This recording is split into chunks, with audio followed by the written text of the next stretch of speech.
Hey, what's up, everybody? It's Charleston, and welcome you guys to another episode of the Dreamerspro Show, where we cover everything from sports, hot topics, classic debates, and entertainment.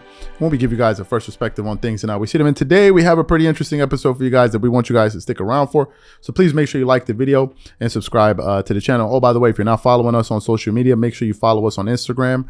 Our account is Dreamerspro, and also make sure you follow me on my personal account on Instagram because I also respond to questions there. It's C-Tabanz, or C-Tabanz, C-T-A-B-A-N-Z. You can follow us there too. Anyway, let me get into this story here. Now, we did a show just yesterday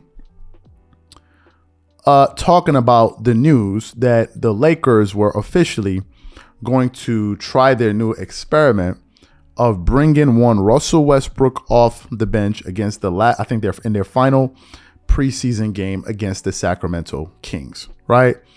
And it was something I had quite a bit, I had a lot of things that I wanted to say about. And while we're on this, let me just quickly address this while everyone is watching at this particular moment. I was going through some of the comments, and people kept on saying that no, you don't understand.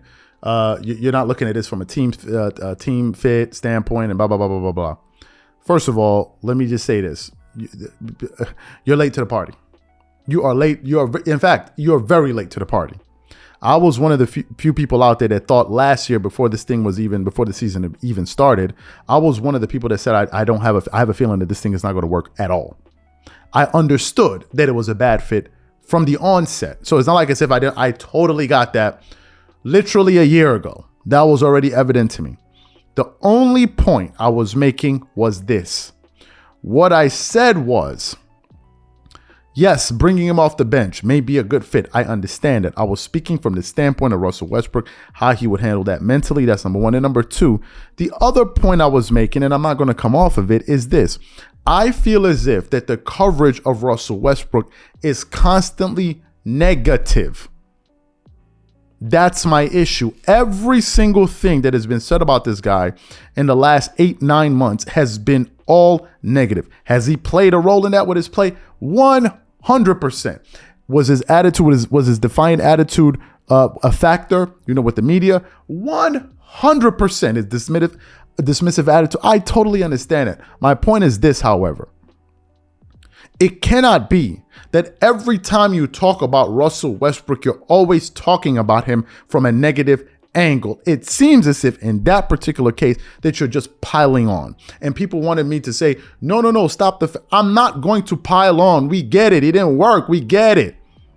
But it's not every single time you talk about the guy is always something negative. I'm not with that. Some people love it. I'm not with it. Please. So that was my point. Now, yesterday they played the game. I think Russell Westbrook ended up leaving the game with a hamstring injury or whatever it is, and we're waiting to see what happens with that. But the head coach, Darvin Ham, was questioned about the decision to bring him off the bench, and he has some pretty interesting things to say about that decision. But before we get into that, this video is brought to you by sponsor Aura, who's also the official sponsor of the Minnesota Timberwolves. Do you know what the fastest growing crime in America is today? It's identity theft.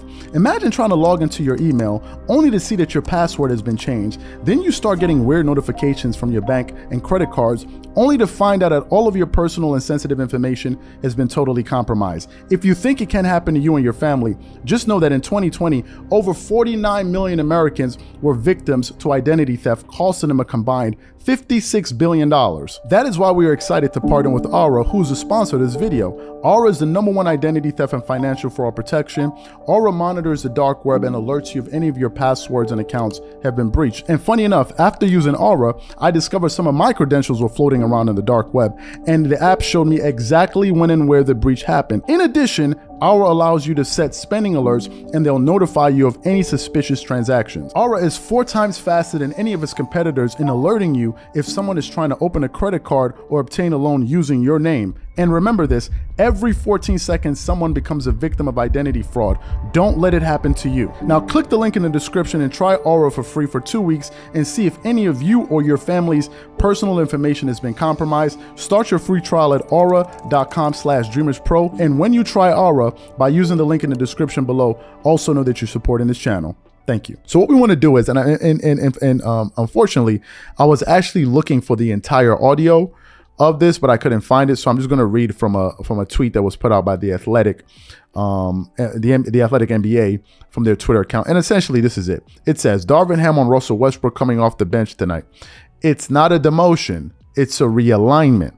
He totally understood, looked me in my eye and said, yeah, coach, whatever you want me to do. So you heard what head coach Darvin Ham had to say about that. And if I'm being honest, I haven't seen Russell Westbrook up here kicking up dust and, trying to fight with this guy and fight with that guy and say this thing and say that. I haven't heard any of that. Right? I haven't heard any of that. He seems to be quite compliant with the Lakers. Now, reports are also suggesting, however, that the Lakers are still trying to find a way to trade him, right? That maybe they believe he's not a good fit. Now, if we talk about this from a basketball standpoint, which I want to talk about for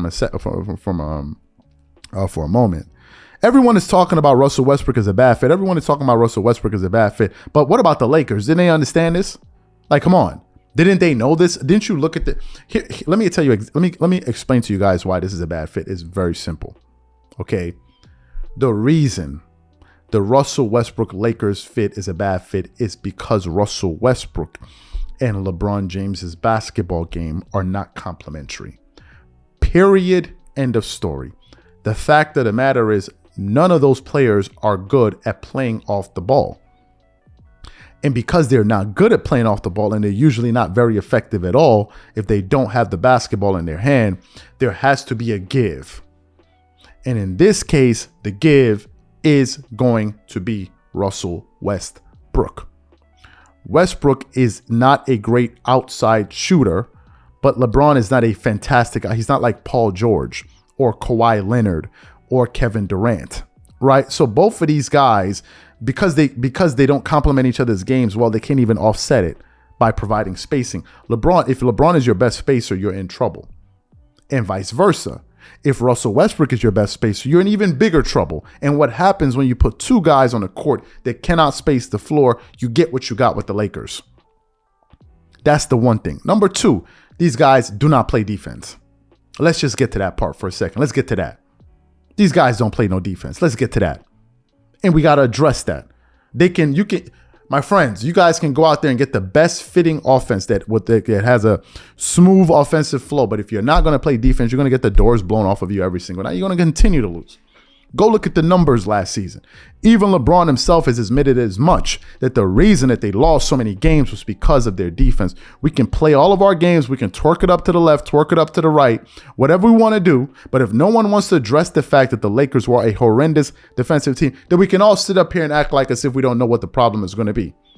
If you believe that the solution ultimately is to bring Russell Westbrook off the bench, then good for you.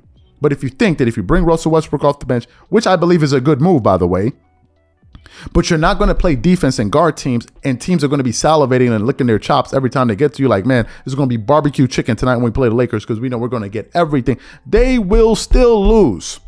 And this is why I'm so upset, because they're making it seem like every single issue that the Lakers have is because of Russell Westbrook. I want to double down on this point for a second here. Let's look at the game that they lost yesterday.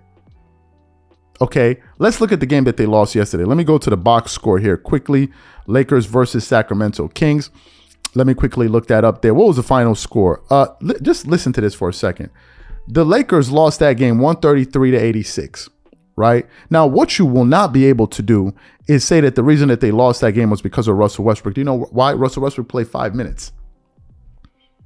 Russell Westbrook played 5 minutes. Okay, so the guy played 5 minutes and they got the doors blown off of them. The door handles blown off of them. They lost by almost 40 points. 30, whatever points they lost by. So in an instant like that, the guy wasn't even in the game. But what was the problem? They were not playing any bloody defense. They were not. So we can play all of our games and say, oh, it's Russell Westbrook and this and this and this. Russell Westbrook is only being blamed because people need a place to they need someone to blame, and he's just the perfect candidate and we're blaming him. No problem.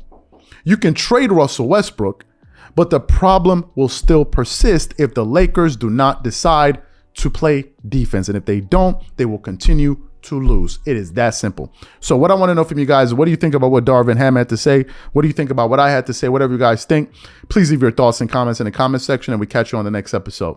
Peace.